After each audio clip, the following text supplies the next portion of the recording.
Radio J, l'invité du grand journal. Radio J. Steve Nadja. Bonjour Philippe Villila. Bonjour. Et merci d'avoir accepté notre invitation en direct. Vous êtes essayiste, auteur notamment du livre Israël et ses conflits, paru aux éditions du Bord de l'eau. Benjamin Netanyahou a semblé vouloir reprendre la main en termes de communication, notamment dans le dossier libyen qui agite la chronique depuis maintenant à peu près 48 heures. Le Premier ministre israélien exige ainsi que toute réunion secrète du gouvernement, comme celle entre son ministre Eli Cohen, son ministre des Affaires étrangères Eli Cohen, et son homologue libyenne Najla El Mangouche la semaine dernière à Rome, soit approuvé désormais au préalable par le gouvernement. Néanmoins, Philippe Villila, on a un peu de mal à croire que ce n'était pas déjà le cas jusque-là. Ce qui est à peu près certain aujourd'hui, c'est qu'on ne sait pas exactement ce qui s'est passé, mais on commence à le deviner. On commence à deviner que Eli Cohen a fait une gaffe. Je ne voudrais pas faire injure au chef de la diplomatie israélienne, mais disons qu'Eli Cohen n'est pas le ministre des Affaires étrangères le plus brillant que le pays ait connu. Il y a déjà quelques mois, il avait fait une grosse gaffe en demandant à ce que la Banque centrale israélienne, la Banque d'Israël, ne soit plus indépendante, ce qui évidemment avait suscité des réactions sur les marchés.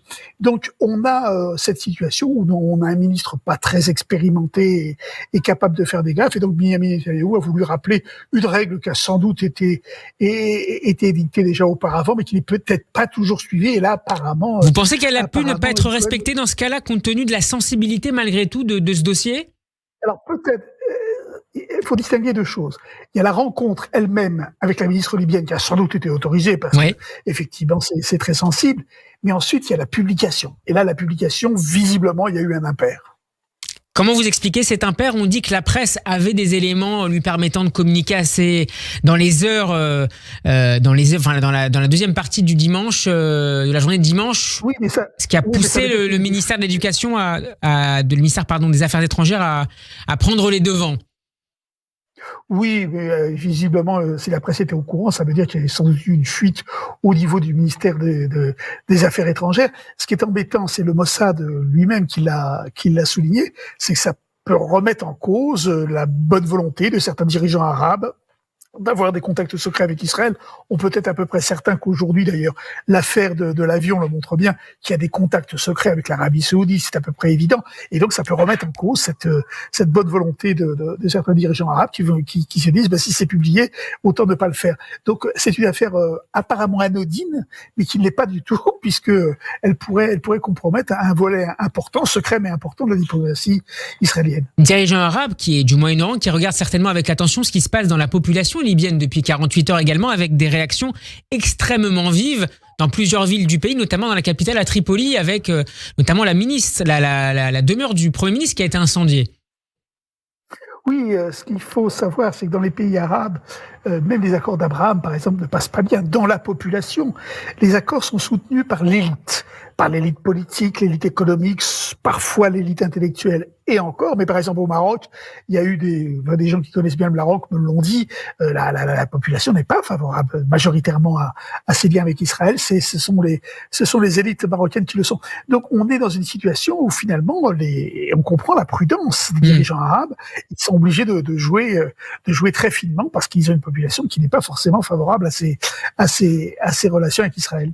Comment on répare cela ? Comment on répare ce type de communication qui pose autant de problèmes ? Avec la Libye, ce sera très difficile, puisque la pauvre ministre, non seulement elle était démise de ses fonctions, elle était obligée de s'expatrier, elle est partie en Turquie, et donc avec la Libye, je crois que pendant quelques temps, les liens seront coupés. Avec les autres dirigeants arabes, les autres pays arabes, il y aura sans doute des solutions qui seront trouvées assez vite, notamment en matière de discrétion discrétion nécessaire pour ce type de relation.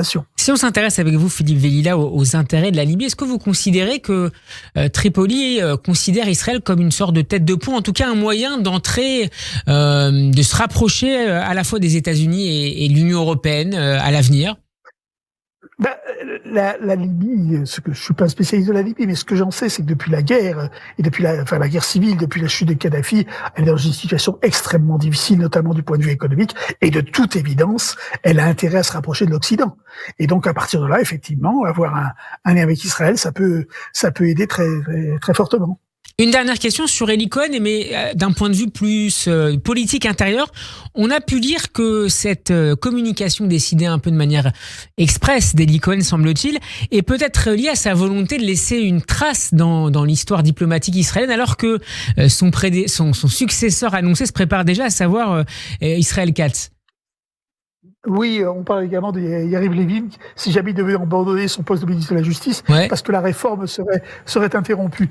Moi, je ne crois pas tellement à cela. Je crois plutôt que c'est une maladresse. Je vous l'ai dit, c'est pas le ministre le plus brillant qu'on ait connu au ministère des Affaires étrangères en Israël. Ça, c'est évident.